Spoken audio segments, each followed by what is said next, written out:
Hello everyone, ಎಲ್ರಿಗೂ ನಮಸ್ಕಾರ. Welcome back to my YouTube channel. ಇವತ್ತಿನ ನನ್ನ ವ್ಲಾಗ್ ಬನ್ನೇರುಘಟ್ಟ ಸಫಾರಿ ಆಗಿರುತ್ತೆ. ಇದು ನನ್ನ ಫೇವ್ರೆಟ್ ಸ್ಪಾಟ್. ಆ್ಯಕ್ಚುಲಿ ಸಣ್ಣ ವಯಸ್ಸಲ್ಲಿರುವಾಗ ನಮ್ಮ ತಾತ ಒನ್ ಡೇ ಟ್ರಿಪ್ಪು ಅಥವಾ ಏನಾದರೂ ಔಟಿಂಗ್ ಅಂತ ಹೇಳಿದ್ರೆ ನನಗೆ ಕರ್ಕೊಂಬತ್ತೆ ಈ ಜಾಗನೇ ಇದು. ಸೊ ನನಗೆ ತುಂಬ ಇಷ್ಟವಾದ ಜಾಗ. ಯಾಕೆ ಅಂದರೆ ನನಗೆ ವೈಲ್ಡ್ ಅನಿಮಲ್ಸ್ ಅಂದರೆ ಸಿಕ್ಕಾಪಟ್ಟೆ ಇಷ್ಟ. ಸೊ ಇವತ್ತು ನಾನು ಬನ್ನೇರುಘಟ್ಟ ಸಫಾರಿಗೆ ಬಂದಿದ್ದೀನಿ. ಯಾವಾಗಾದರೂ ನಂಗೆ ಮೂಡ್ ಔಟ್ ಆದಾಗ ಎಲ್ಲ ನನಗೆ ಆ್ಯನಿಮಲ್ಸ್ ನೋಡಿದ್ರೆ ತುಂಬ ಖುಷಿ ಆಗುತ್ತೆ ಆ್ಯಂಡ್ ಬ್ಯಾಕ್ ಟು ನಾರ್ಮಲ್ ಅನ್ನೋ ಥರ ಆಗುತ್ತೆ. ಹಾಗಂತ ಇವತ್ತೇನು ನಂಗೆ ಮೂಡ್ ಔಟ್ ಆಗಿಲ್ಲ. ಬಟ್ ಇವತ್ತಿನ ವ್ಲಾಗ್ ಬನ್ನೇರುಘಟ್ಟ ಸಫಾರಿ ಇರಲಿ, ಇದ್ರ ಬಗ್ಗೆ ಎಲ್ಲನೂ ತಿಳಿಸ್ಕೊಡೋಣ ಅಂತ ಹೇಳಿ, ವ್ಲಾಗ್ ಮಾಡೋಣ ಅಂತ ಹೇಳಿ ನಾನಿವತ್ತು ಇಲ್ಲಿಗೆ ಬಂದಿದ್ದೀನಿ. ಸೊ ನಾನು ಯೂಶ್ವಲಾಗಿ ಬನ್ನೇರುಘಟ್ಟಕ್ಕೆ ಬಂದು ನಾನು ಸಫಾರಿ ಆ್ಯಂಡ್ ಝೂ ಹೋಗ್ತಿದ್ದೆ. ಇವತ್ತು ಬಟರ್ಫ್ಲೈ ಪಾರ್ಕ್ ಸಹ ಹೋಗ್ತಾ ಇದ್ದೀನಿ. ಸೊ ಎಲ್ಲನೂ ನನ್ನ ವ್ಲಾಗಲ್ಲಿ ತೋರಿಸ್ತೀನಿ. ಸೊ ಮಿಸ್ ಮಾಡಿದೆ ಎಂಡ್ವರೆಗೂ. ನಾವು ಝೂ ಆಪೋಸಿಟನ್ನೇ ಬೈಕ್ನ ಪಾರ್ಕ್ ಮಾಡಿದ್ವಿ. ಪಾರ್ಕಿಂಗ್ಗೆ ತುಂಬ ಕಡೆ ಜಾಗ ಇದೆ, ಬಟ್ ನಮಗೆ ಕನ್ವೀನಿಯೆಂಟ್ ಆಗುತ್ತೆ ಅಂತ ಅಲ್ಲೇ ಪಾರ್ಕ್ ಮಾಡಿದ್ವಿ ಆಪೋಸಿಟಲ್ಲೇ. ನೋಡಿ ಎಷ್ಟೊಂದು ಜನ ಇದ್ದಾರೆ, ಸಿಕ್ಕಾಪಟ್ಟೆ ಜನ ಇದ್ದಾರೆ. ಯಾಕಂದರೆ ವೀಕೆಂಡು ಆಬ್ವಿಯಸ್ಲಿ ಜನ ಇದ್ದೇ ಇರ್ತಾರೆ. ಬಟ್ ಹಾಗಂತ ಝೂ ಏನು ತುಂಬ ಚಿಕ್ಕದಿಲ್ಲ. ಸೊ ಹೇಗೋ ನಡೆಯುತ್ತೆ ಅಂತ ಹೊರಟ್ವಿ. ನಾವು ಒಳಗಡೆ ಹೋಗ್ತಿದ್ದಂಗ್ಲೇ ಎಷ್ಟೊಂದು ಕಡೆ ಎಳ್ನೀರಾಗಲಿ, ಸೋಡಾ ಆಗಲಿ, ಮತ್ತು ಏನೋ ಫ್ರೂಟ್ ಬೌಲ್ಸ್ ಆಗಲಿ ಸಿಕ್ಕಾಪಟ್ಟೆ ಇತ್ತು. ಮಕ್ಕಳು ಟಾಯ್ಸು ಅದೆಲ್ಲನೂ. ಆ್ಯಂಡ್ ಸೀಟಿಂಗ್ ಅರೇಂಜ್ಮೆಂಟ್ಸು ಇದೆ. ಇದಿಲ್ಲ ಅಂದರೂ ಪಕ್ಕದಲ್ಲೆಲ್ಲ ಪಾರ್ಕ್ ಎಲ್ಲ ಇದೆ. So no problem. ಜನ ಜಾಸ್ತಿ ಇದ್ದರು. ನನಗೆ ಸಫಾರಿ ಹೋಗಲೇಬೇಕಿತ್ತು. ಹಾಗಾಗಿ ಫಸ್ಟು ಟಿಕೆಟ್ ತೊಗೊಂಡ್ಬಿಡೋಣ ಅಂತ ನನ್ನ ಹಸ್ಬೆಂಡ್ ಹೊರಟಿದ್ದಾರೆ. ಡಿಜಿಟಲ್ ಇರೋದ್ರಿಂದ ನಾವೇ ಸೆಲೆಕ್ಟ್ ಮಾಡ್ಕೊಳ್ಬೋದು, ನಮ್ಗೆ ಏನೇನು ಬೇಕು ಅಂತ ನಾವೇ ಚಾಯ್ಸ್ ಮಾಡ್ಕೊಳ್ಬೋದು. ಇಲ್ಲಿ ಸಫಾರಿ ಒಂದೇ ಇಲ್ಲ, ಹಾಗಾಗಿ ಸಫಾರಿ ಪ್ಲಸ್ ಝೂ ಕಾಂಬೋ ತೊಗೊಳ್ಬೇಕಿರುತ್ತೆ. ಪ್ರತಿ ಸರಿನೂ ನಾವು ಅದೇ ತೊಗೊಳ್ತಿದ್ವಿ. ಬಟ್ ಸಮ್ಟೈಮ್ ನಾನು ಝೂನ ಸುತ್ತಾಡ್ತಿದ್ದೆ. ನನಗೆ ಶಕ್ತಿ ಇಲ್ಲ, ಓಡಾಡೋಕ್ಕಾಗೋದಿಲ್ಲ ಅಂದಾಗ ಝೂನ ಸ್ಕಿಪ್ ಮಾಡ್ತಿದ್ದೆ. ಈ ಸರಿ ಕಾಂಬೋ ಪ್ಲಸ್ ಬಟರ್ಫ್ಲೈ ಪಾರ್ಕ್. ನಾವು ಫಸ್ಟು ಸಫಾರಿಗೆ ಹೊರಟ್ರಿ. ಒಳಗಡೆ ತುಂಬ ದೊಡ್ಡ ಕ್ಯೂ ಇತ್ತು ನಮ್ಮ ಬಸ್ಸಿಗೆ ಹತ್ತೋದಕ್ಕೆ. ಸೊ ವೆಯ್ಟ್ ಮಾಡಬೇಕಿತ್ತು. ಒಂದು ಕಡೆಗೆ ಕೂತ್ಬಿಟ್ಟಿದ್ದೆ ನಾನು. ಮತ್ತು ಇಲ್ಲಿ ಹೊರಗಡೆ ನೋಡ್ಬೋದು ಝೂ ಪಾಲಿಸಿ ಆಗಿರ್ಬೋದು, ಮತ್ತು ಮಕ್ಕಳಿಗೆ ಅಡಲ್ಟ್ಸಿಗೆ ಎಷ್ಟು, ಕಾಂಬೋ ಎಷ್ಟು, ಮತ್ತು ಒಂದು ಸರಿ ಟಿಕೆಟ್ ಬುಕ್ ಆದರೆ ಕ್ಯಾನ್ಸಲೇಷನ್ ಇರೋದಿಲ್ಲ. ಸೊ ಪ್ರತಿಯೊಂದನ್ನು ಝೂ ಪಾಲಿಸೀಸ್ ಏನಿರುತ್ತೆ ಮತ್ತು ಏನು ಚಾರ್ಜಸ್ ಇರುತ್ತೆ ಅದೆಲ್ಲನೂ ಇಲ್ಲಿ ಕ್ಲಿಯರಾಗಿ ಮೆನ್ಷನ್ ಮಾಡಿದ್ದಾರೆ. ಸೊ ಯಾರಿಗಾದರೂ ಡಿಜಿಟಲಲ್ಲಿ ಗೊತ್ತಾಗಲಿಲ್ಲ ಅಂತಂದರೆ ಫಸ್ಟು ಇಲ್ಲಿ ನೋಡಿಕೊಂಡು ಹೋಗಿ ಅಲ್ಲಿ ಬೇಕಿದ್ರೆ ಟಿಕೆಟ್ ತೊಗೊಳ್ಬೋದು.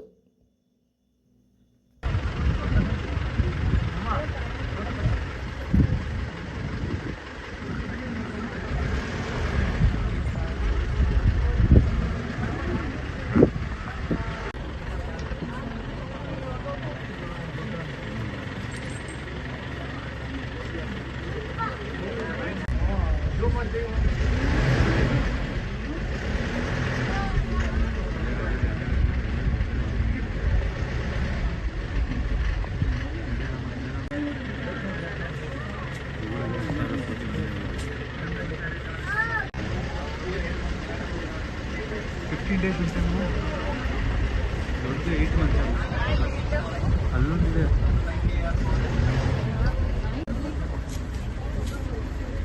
15 days ಮಲ್ಕೊಂಡ್ರೆ 15 days ಅದಕ್ಕೆ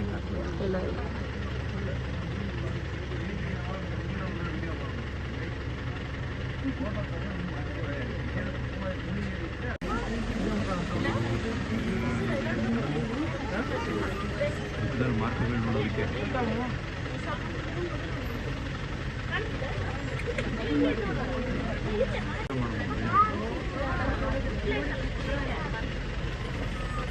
ಫೋಟೋ ಕ್ಯಾಪ್ಚರ್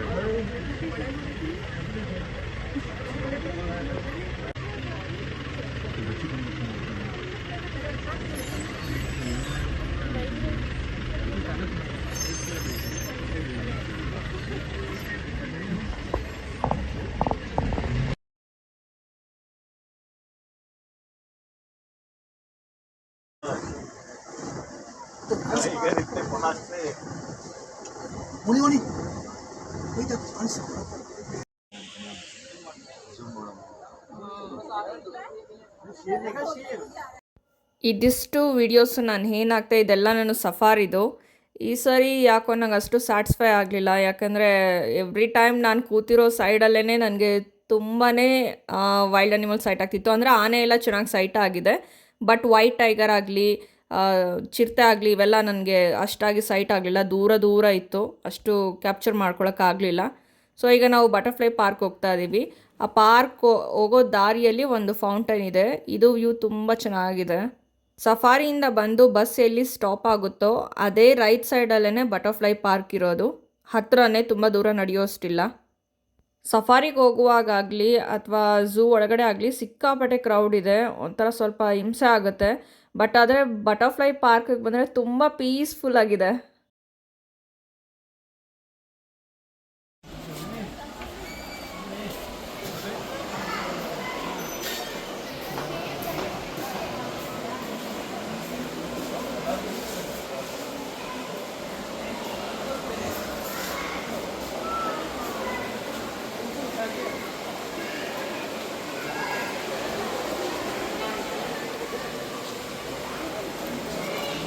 ನನಗೆ ಬಟರ್ಫ್ಲೈ ಪಾರ್ಕ್ ಒಳಗಡೆ ಎಂಟರ್ ಆದಮೇಲೆ ತುಂಬ ಪೀಸ್ಫುಲ್ ಅನ್ನಿಸ್ತು. ಬಟ್ ಆದರೆ ಇಲ್ಲೂ ಜನ ಇದ್ದಾರೆ, ಆದರೆ ಒಂಥರ ಕಣ್ಣಿಗೆಲ್ಲ ಹಿತವಾಗಿತ್ತು. ನೋಡಿ ಎಷ್ಟು ಚೆನ್ನಾಗಿದೆ ಬಟರ್ಫ್ಲೈಸು, ಸಿಕ್ಕಾಪಟ್ಟೆ ಬಟರ್ಫ್ಲೈಸ್ ಇದೆ ಒಳಗಡೆ.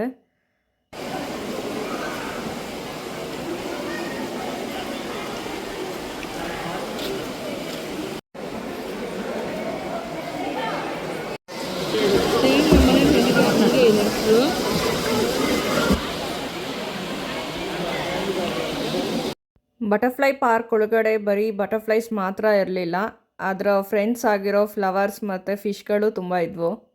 ಮತ್ತು ಇಲ್ಲಿ ಒಂದೊಂದು ಕಡೆ ಆರ್ಟಿಫಿಷಿಯಲ್ ಫ್ಲವರ್ ಇಟ್ಟು ಜೇನುತುಪ್ಪ ಸಹ ಹಾಕಿದ್ರು ಅನಿಸುತ್ತೆ, ಅಲ್ಲೆಲ್ಲ ಹುಳ ಆಗಿಬಿಟ್ಟಿತ್ತು. ಮತ್ತು ನೀವು ಇಲ್ಲಿ ಸಹ ನೋಡ್ಬೋದು ನ್ಯಾಚುರಲ್ ಫ್ರೂಟ್ಸ್ ಇಟ್ಟಿದ್ದಾರೆ, ಸಿಟ್ರಸ್ ಫ್ರೂಟ್ಸ್ ಇಟ್ಟಿದ್ದಾರೆ, ಪೈನಾಪಲ್ಲು, ವಾಟರ್ ಮೆಲನ್ನು ಇದೆಲ್ಲ ಇಟ್ಟಿದ್ದಾರೆ. ನೋಡಿ ಬಟರ್ಫ್ಲೈ ಹೇಗೆ ಕೂತಿದೆ ಅದ್ರ ಮೇಲೆ. ಅದೆಲ್ಲ ಸ್ವೀಟ್ನೆಸ್ ತುಂಬ ಆಗಿ ಕೆಳಗೆಲ್ಲ ಇರುವೆಗಳೆಲ್ಲ ಮುತ್ಕೊಂಡ್ಬಿಟ್ಟಿದ್ವು. ಒಳಗೊಂದು ಚಿಕ್ಕ ವಾಟರ್ ಫ್ಲೋ ಸಹ ಇದೆ, ಚೆನ್ನಾಗಿದೆ. ಒಳಗಿಂದ ನೋಡಿ ವ್ಯೂ ಈ ಥರ ಕಾಣಿಸ್ತಾ ಇದೆ. ಇಲ್ಲಿ ಝೂ ಕಂಪೇರ್ ಮಾಡಿದ್ರೆ ಇಲ್ಲಿ ಜನ ಸ್ವಲ್ಪ ಕಮ್ಮಿ ಕಾಣಿಸ್ತಾ ಇದ್ದಾರೆ. ಒಳಗೆ ತುಂಬ ಕಡೆ ಬೋರ್ಡ್ ಹಾಕಿದ್ದಾರೆ, ಗಿಡಗಳನ್ನ ಟಚ್ ಮಾಡಬಾರ್ದು ಅಂತೆಲ್ಲ ಹೇಳಿ. ಸೊ ನಾವೇನು ಗಿಡ ಟಚ್ ಮಾಡೋಷ್ಟು ಬೇಡ, ಬಟರ್ಫ್ಲೈಸೇ ಬಂದು ನಮ್ಮ ಮುಖದ ಹತ್ರ ಕೈ ಮೇಲೆಲ್ಲ ಕೂತ್ಕೊಳ್ಳುತ್ತೆ ಅಂದರೆ 1-2 ಸೆಕೆಂಡ್ ಬಂದು ಹೋಗುತ್ತೆ ಅಷ್ಟೇ. ಬಟ್ ತುಂಬ ಚೆನ್ನಾಗಿದೆ ಈ ಫೀಲಿಂಗ್ ಮಾತ್ರ. ನನಗೆ ಕ್ರೌಡ್ ಇಲ್ಲದೆ ಈ ಥರ ಪೀಸ್ಫುಲ್ಲಾಗಿ ಇರೋವಂಥ ಜಾಗ ಅಂದರೆ ತುಂಬ ಇಷ್ಟ, ತುಂಬಾ ಚೆನ್ನಾಗಿದೆ.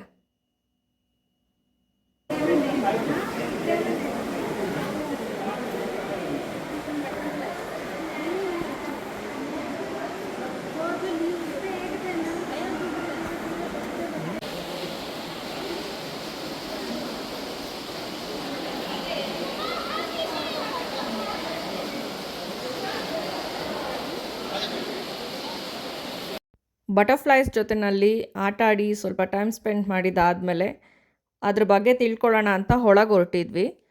ಒಳಗೆ ಹೋಗೋದಕ್ಕೂ ಮುಂಚೆ ನಾವು ಅದರದ್ದು ಒಂದು ಸೈಕಲ್ನ ನೋಡಿದ್ವಿ, ತುಂಬ ಚೆನ್ನಾಗಿತ್ತು. ಅಂದರೆ ಮೊಟ್ಟೆಯಿಂದ ಒಂದು ಚಿಟ್ಟೆ ಆಗಿ ಬದಲಾಗೋ ಒಂದು ಕ್ರಿಯೆನ ಅವರು ಎಕ್ಸ್ಪ್ಲೈನ್ ಮಾಡಿದ್ದಾರೆ. ತುಂಬಾ ಚೆನ್ನಾಗಿ ಎಕ್ಸ್ಪ್ಲೈನ್ ಮಾಡಿದ್ದಾರೆ, ವಿತ್ ಎಕ್ಸಾಂಪಲ್ಸು ಮತ್ತು ಅದರ ಎಕ್ಸ್ಪ್ಲನೇಷನ್ ಎಲ್ಲ ಚೆನ್ನಾಗಿ ಕೊಟ್ಟಿದ್ದಾರೆ. ಒಳಗಡೆ ಹೋಗಿ ನಾನು ತೋರಿಸ್ತೀನಿ. ಇದಂತೂ ಮಕ್ಕಳಿಗೆ ಹೇಳಿ ಮಾಡಿಸಿದಂಥ ಜಾಗ, ಅವರು ತಿಳ್ಕೊಳ್ಳೋದಕ್ಕೆಲ್ಲ.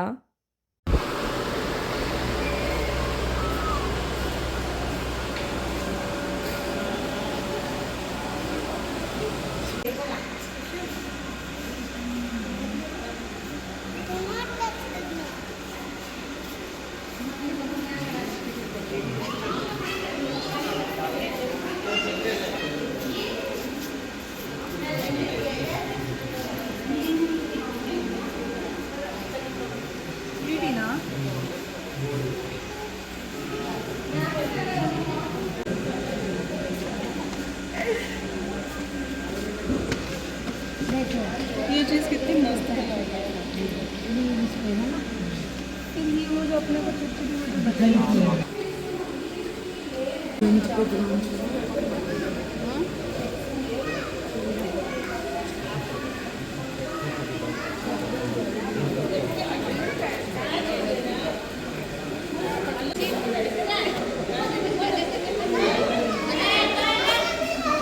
ये इनका कनिపించిన పార్క్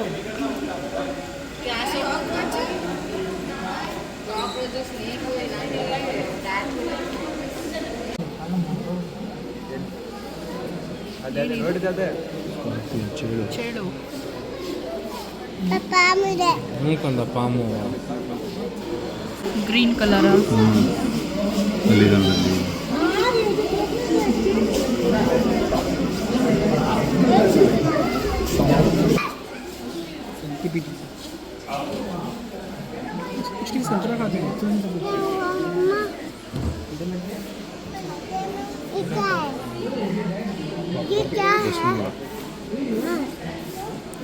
ಬಸವಣ್ಣ ಅಂತೀವಿ ಬಸವನೊಳ ಅಲ್ವಾ ಮಳೆಗಾಲದಲ್ಲಿ ಜಾಸ್ತಿ ಇದು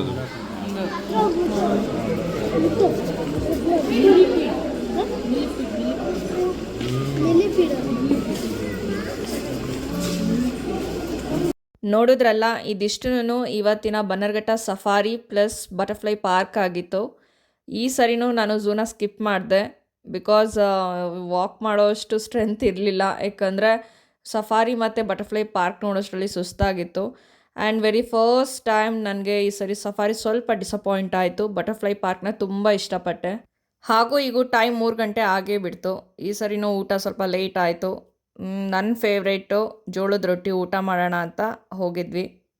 ರೊಟ್ಟಿ ಊಟ ಮಾಡೋಕ್ಕೆ ಬಂದಾಗ ಯಾವಾಗಲೂ ನಾನೊಂದು ಹೋಳಿಗೆ ತೊಗೊಳ್ತೀನಿ. ಯಾಕಂದರೆ ನನ್ನ ಫೇವ್ರೇಟ್.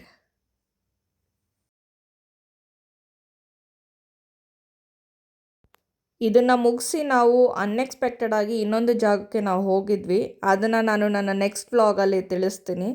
ಈ ವ್ಲಾಗ್ ಇಲ್ಲಿಗೆ ಎಂಡ್ ಆಗುತ್ತೆ. ಈ ನನ್ನ ವ್ಲಾಗ್ ನಿಮ್ಮೆಲ್ಲರಿಗೂ ಇಷ್ಟ ಆಗಿದ್ದರೆ ಲೈಕ್ ಮಾಡಿ, ಫ್ರೆಂಡ್ಸು ಫ್ಯಾಮಿಲಿ ಜೊತೆ ಶೇರ್ ಮಾಡಿ, ನಿಮ್ಮ ಅನಿಸಿಕೆಯನ್ನು ಕಮೆಂಟ್ ಮುಖಾಂತರ ತಿಳಿಸಿ. ಹೊಸದಾಗಿ ನೋಡ್ತಿದ್ರೆ ಸಬ್ಸ್ಕ್ರೈಬ್ ಮಾಡ್ಕೊಳ್ಳಿ. Thank you.